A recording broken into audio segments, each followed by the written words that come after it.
বাড়িতে দারিদ্রতা আসার কারণ।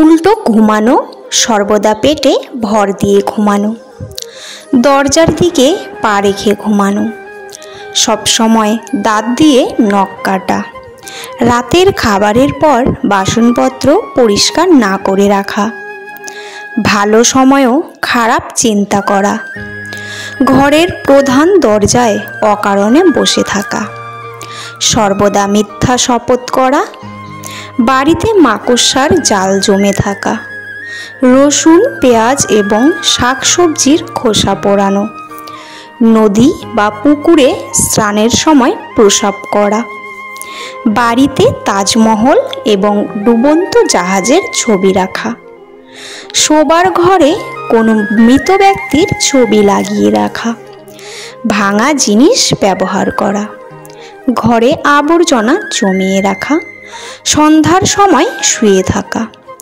আত্মীয় আসলে রেগে যাওয়া, আয়ের চেয়ে বেশি খরচা করা, বেশি বেলা পর্যন্ত ঘুমানো, শনিবার মঙ্গলবার নখ ও চুল কাটা, পিতামাতার সেবা না করা, ভিক্ষুককে ভিক্ষা না দেওয়া, ঘরে পূজাপাঠ না করা, ঘন ঘন ঘরের জিনিসপত্র ভাঙা, রাতের বেলা ঘর ঝাড়ু লাগানো, রান্নাঘরে বা বাথরুমে খালি বালতি রাখা, বিছানায় বসে খাবার খাওয়া, পরিবারের সদস্যদের সাথে ঝগড়া করা। আজকের ভিডিওটি এই পর্যন্ত। পরের একটি ভিডিও নিয়ে আবার আসব। ততক্ষণ আপনারা ভালো থাকবেন, সুস্থ থাকবেন আর নিজেদের যত্ন নেবেন।